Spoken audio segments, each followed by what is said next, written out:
We're gathering here today in Leigue Cemetery in Ballina to mark the 50th anniversary of Frank Stagg's death on hunger strike in Britain. Now the story of Frank Stagg is widely known. Not only did he suffer the absolute torture of hunger strike, but then his body was then kidnapped, was taken when he got here. His family were waiting for him in Dublin airport, and the body was diverted to Shannon. So the anguish and the pain of his family is very much to the forefront today in our minds. But 5 decades later, we gather here from all over the country, and indeed people have come from all over the world to be here today with the Stagg family to remember Frank Stagg and to remember his legacy of peace and justice.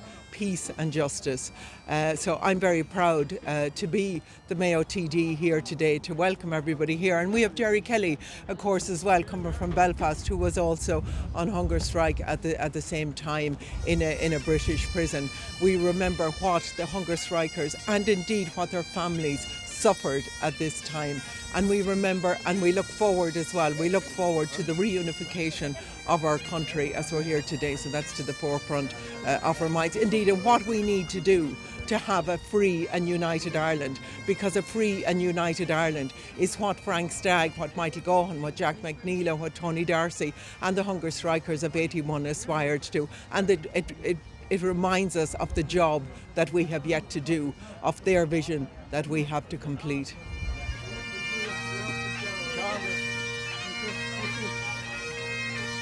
Frank Stagg was a proud County Mayo man born in Robin in 1942. He came 7th in a family of 13 children, and his family had a very strong Republican history, which included his father and uncle having fought in the Town and Civil Wars. He loved playing football and handball, which he had a talent for. As well as enjoying music, he loved to sing and write songs. I see that tradition has been down through the family, listening to the family today, playing music, reading poems. Like so many of his generation, he emigrated to England at the age of 18 in search of work. And things in the north of Ireland were deteriorating with every week that passed in the early 70s. So Frank joined the IRA in 1972 to play his part in the resistance to British military occupation and oppression. He was not prepared to stand idly by. In March 1973, a number of IRA volunteers, including Dolars and Marion Price, Hugh Féin and myself and others, were convicted in England on conspiracy charges and were given life sentences at our trial in November. We immediately demanded we serve our sentences as political prisoners in the north of Ireland and embarked on a hunger strike to that end. In April 1973, Frank, who was the OC of the IRA in Coventry, was arrested. That was just a month after ourselves, with a number of other activists, including Father Patrick Féin, and Frank was sentenced to 10 years imprisonment. Frank was sent to Albany jail, where he was joined by fellow Mayo man Michael Gaughan and Belfast Republican Paul Holmes. All 3 political prisoners joined us on the hunger strike on March 31st, 1974. And some 10 days later, they were moved to Parkhurst Prison in April. The British government had been forcibly feeding us for months in other jails. On the 23rd day of their hunger strike, the prison authorities proceeded to force feed our comrades in Parkhurst Prison. By force feeding is a particularly barbaric, terrifying and savage practice, as is self-evidently inhumane. During a visit from his brother George, Frank told him that it felt as though his most inner core was being attacked and pulled apart. He said the experience always left him exhausted because Republican instinct insisted that you resisted with every ounce of strength you had left. As well as being inhuman and degrading, force feeding was, of course, also an extremely dangerous procedure, done as it was by the use of extreme force to subdue the prisoner. On occasions, Frank and the rest of us were left with cuts and lacerations to our mouths, lips, gums, throats, and damaged teeth. And of course, with force feeding, there was always a constant danger of inflicting serious or fatal injury on the hunger strikers. Now, I spent 205 days in hunger strike and was force fed 167 of those days. Those brutal assaults were a daily experience for Frank and all his other comrades on hunger strike and in his prisons at that time. Excuse me. My heart is beating. It took me many years to write or talk publicly of those experiences. I did, however, finally finish a poem in 2016 in memory of Frank and Michael, and I would like to share an extract of it with you. 1200 they entered an angry flood, frothing hospital white on incriminating blue. Under doctor's orders, peeled up the bed with jackknife body to the high end. Hairpin head forced back, steel cold to his neck for a throat to stomach line that would be dry straight. Fear fought dedication in the rebel's heart as his breath battled through gated teeth. Open your mouth, ordered the doctor, and so it began in clenched, mute refusal. Forearm anchored forehead, knuckles boring into jaw joints, forceps scraping gums, Ral's tube sharing nostrils. The soft membrane, hot with blood and pain, doctor turned jailer in prison's privacy. Jaw muscles are strong, but not strong enough. Gasping with pain, a clamp kills the cry. No time for self-pity as the clamp is adjusted to force a tube down famine throats. Motionless bed fills the pinioned body. Movement is rebellion and clinically suppressed. No speech is possible, nor motion of limbs. Protest undiluted and dilated eyes. On June the 2nd, 1974, Mayo Gaughan was fatally injured during force feeding and died the next day after being on hunger strike for 64 days. He was 24 years of age. Frank Stagg was brought to Michael's cell shortly before he died. He later confirmed that Michael told him he was dying because they had forced the gruel into his lungs. He must have been grief-stricken as he watched and listened to his friend and comrade, knowing that he was so close to death, and the bond of brotherhood was already there in their shared experience of suffering and pain. The death of Michael caused an international outcry over the welfare of the prisoners, and pressure was heaped on the British to concede the prisoners' demands before there were any more deaths. Within a few days, the British government agreed to transfer the remaining hunger strike to prisons in the north of Ireland, so the hunger strike ended. However, as always with the British, there was a sting in the tail. Frank was sent to Óglach prison in the British Midlands, where after a short recuperation, he was denied all concessions he had been promised, and he was back to square one.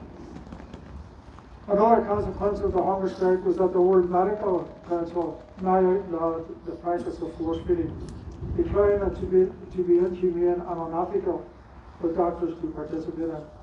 This forced the British government to ban the practice of force feeding in British jails. Frank was now totally isolated, and to make matters even worse, the prison authorities started to strip search all his visitors, including his 73-year-old mother, when she visited from Mayo. He was also denied access to education or recreational facilities and was held in solitary confinement and on a punishment bed. He felt he was left with no choice but to use the only avenue to protest left to him. He embarked on another hunger strike. Still suffering from the effects of the previous strike, he was after 35 days into his hunger strike in a much weakened state. At that stage he received a visit from the prison governor.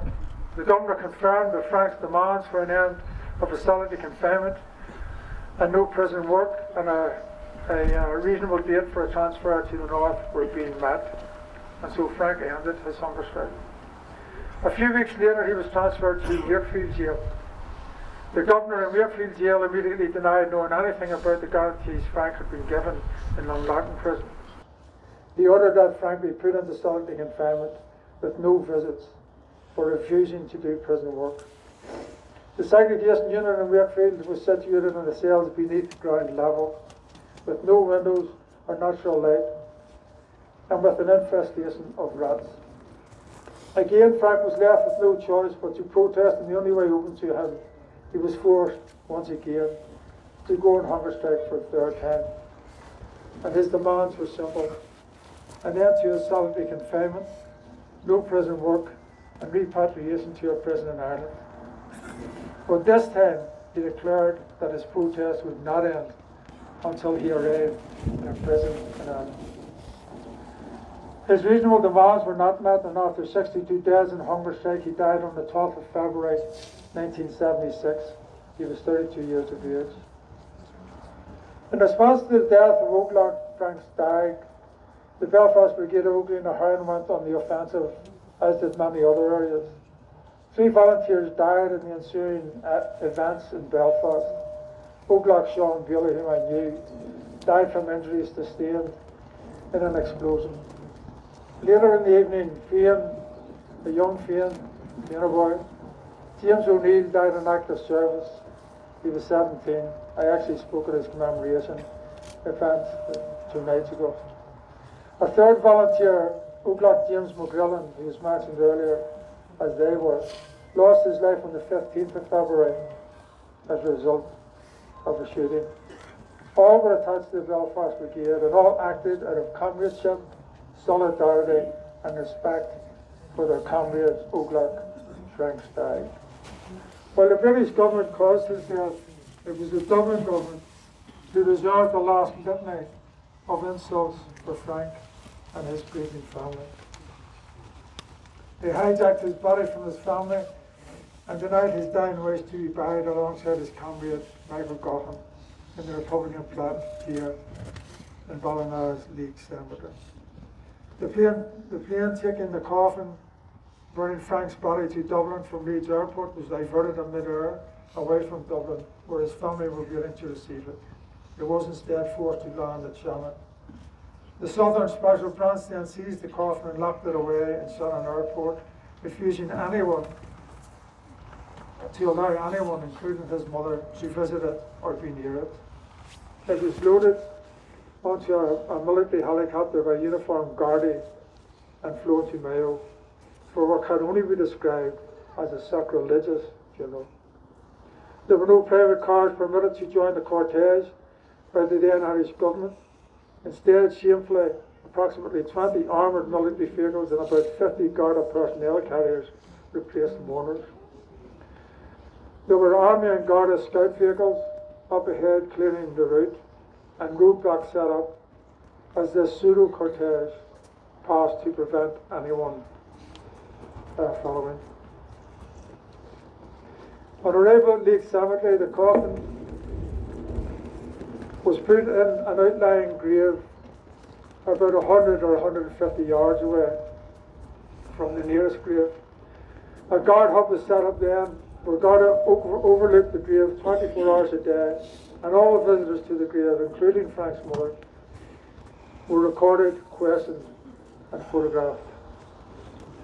After 18 months of this, one day in July 1977, a concrete lorry entered the cemetery and poured 3 to 4 feet of concrete into Frank's grave. This was supposedly to prevent his family or comrades from carrying out their promise at the earliest opportunity to remove Frank's body from this Free State prison grave and reinter him with his comrades in the Republican plot. The permanent Garda presence was then withdrawn. Apparently they were secure in their belief that it would be impossible, using only manual labour, to get through the concrete to the coffin. But they reckoned without taking Frank's family and friends and Mrs. Ginty into account. She was a lifelong Republican and the caretaker of the cemetery. Shortly after Frank had been buried, his brother George asked Mrs. Ginty, "Who owns the grave where Frank is buried?" "No one," she answered. George inquired, could he purchase it and how much would it cost? 3 punts, she answered, and added, but you can have 2 for £5. When he asked why, she simply said, "You never know," and finished with, "Say nothing to no one." George bought Frank's grave and the vacant one next to it, all for the princely sum of 5 old Irish punds. Mrs. Ginty's words of wisdom became clear. It was now possible to dig down into the vacant plot alongside, and then onto the deep mass of concrete to release the coffin from its prison grave. George and a friend hatched the plan. Having discussed it with the Republican movement, they organised a unit of 6 relatives and friends.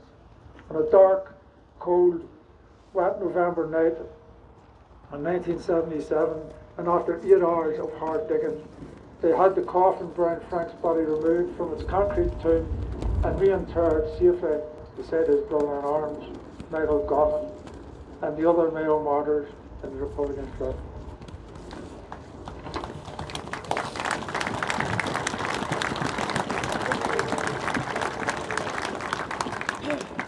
George described sleeping easy that night, and he felt certain that Frank and his comrades slept easy too. During Frank's hunger strike, a huge amount of pressure from the British and unfortunately the Irish authorities was directed at Frank's mother to try to get her to abandon his principles, to try to get him to abandon his principles. She was in her mid-70s and was a staunch Catholic, and certain politicians and clergy apparently thought he was right for persuasion. She had visits from at least one bishop who advised her of the deadly sin of suicide and the sins of those who encouraged it, or indeed who failed to discourage it. Likewise, she had to contend with politicians, local and national, asking her to intervene and stop the protest. Understandably, there were members of his own family who wished Frank would come off the hunger strike for the simple reason that they could not bear for him to die. But others explained that only he knew what he was going through and what he would have to endure in English prison if he came off his protest. Frank's mother was unshakable in her love and support for her son. She believed that it was the family's duty to support Frank in whatever decision he made, and she resisted all attempts to use her against the wishes of her son, despite the enormous heartache she felt. Frank Stagg's message to his comrades as he lay dying was, "We are a risen people. This time we must not be driven into the gutter, even if this should mean dying for justice. The fight must go on. I want my memorial to be peace and justice." Frank's legacy, as with Michael and their 10 comrades who died on hunger strike in 1981, is that he led from the front and standing up for ordinary people, whether in prison or outside, with integrity, with passion, and selfless dedication. He was truly inspirational, and I am proud to have been his comrade.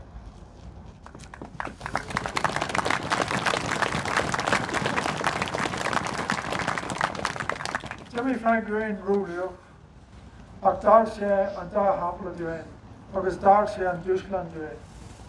Tá sé de dúlgas orin fis, agus aislinn second, a húliú mei, or an mila mei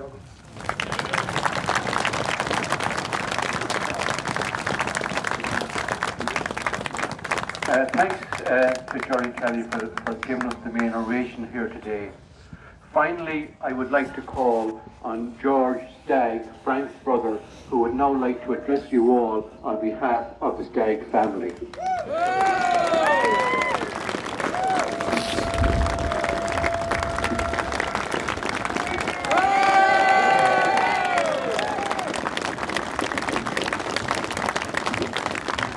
It falls to me to say a few words of thanks to all you people who came out today, and it's such a magnificent turnout. It's going to be hard to really thank you enough. Thank you very much. Georgia and my friends and comrades, on behalf of the Stagg family and Frank's family, I want to begin by again sincerely thanking Mayo Sinn Féin for what they've done over the last weeks and months. I have been in touch with them up and down occasionally, and trying to give them a little bit of encouragement, which they didn't really need. But they've done a magnificent job, and thank you very much indeed.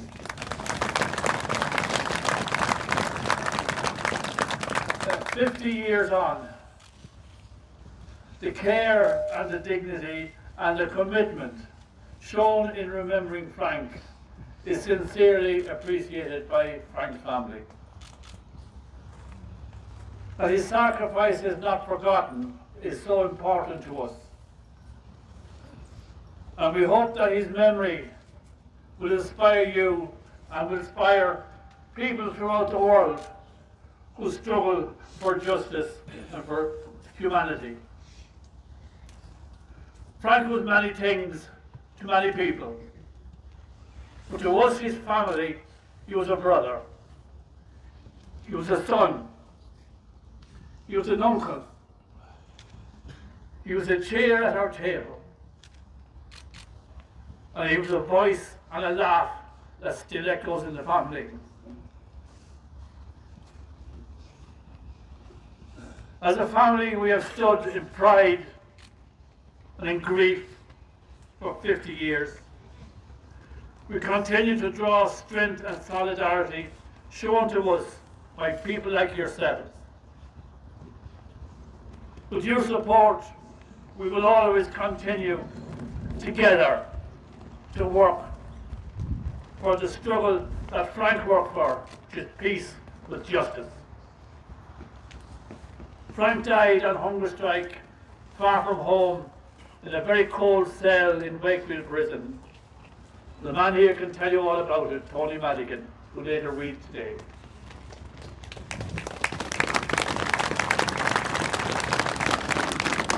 He died refusing to accept criminalisation and refusing to abandon the principles that he held dear himself and the principles of his people. He didn't seek martyrdom, but he would not compromise the dignity of the struggle of which he was part. His last message, which Jerry just read out, to his comrades and to the people of Ireland, it was clear, it was simple, and it was unwavering. He spoke of holding firm, of staying united, of never losing sight of the struggle that existed in the first place. And even as his body failed him, his resolve did not, and that message still stands as a call to integrity, to solidarity, and to courage.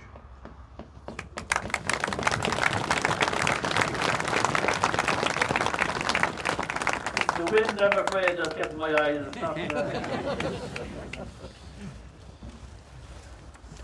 One of the most painful chapters of our family came after Frank's death, when his mortal remains were hijacked and buried against his wishes in a remote outlying spot in this graveyard with concrete poured over him. Later his remains were recovered to this place, this sacred place, by 6 volunteers from Óglach. Unfortunately, 3 of those have passed away since. But I am proud to see the family of representatives of Sean Comiskey, of Paul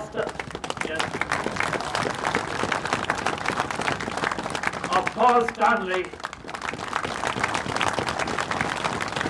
and I see Jimmy Doyle, who lost a tenner in his jacket, still here, hale and hearty. That act of reinterment of Frank's body was about more than a grave. It was about restoring dignity, honouring a promise, and righting a deep wrong. To those volunteers, Frank's family sends our sincere thanks.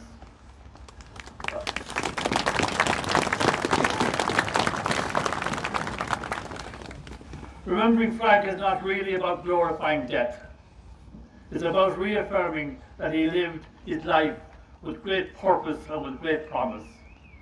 We're honoured here today to have Jerry Kelly deliver the oration.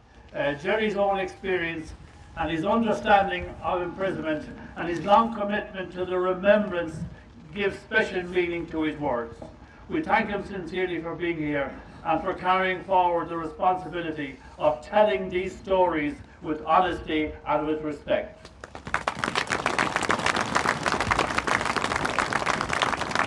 I want to pay a special mention here today to three families of three young volunteers who lost their lives in the immediate aftermath of Frank's death in 1976. I understand there may be some of their family members here today, and we are really delighted to have them. They were Féin James O'Neill, who was killed on the Antrim Road on the 12th of February 1976. Óglach Sean Bailey was killed on active service the night that Frank died. And Óglach James McGrillen, a cousin of Bobby Sands, lost his life on active service that night as well.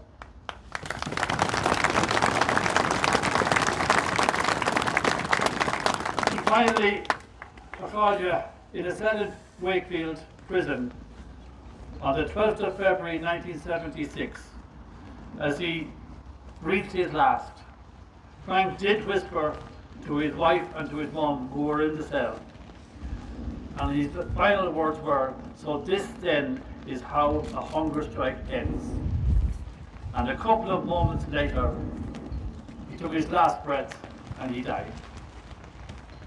But it was in that moment that the Brits again found out, in the words of Bobby Sands, that they have nothing in their entire imperial arsenal that could break the spirit of one single Irishman who does not want to be broken.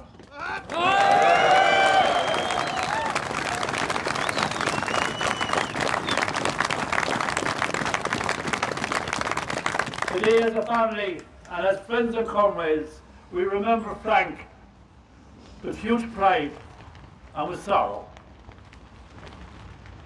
and with an unbroken bond that death itself will never ever fail us. Saoirse don Palestine, Saoirse don Éireann, agus Chucky Orla.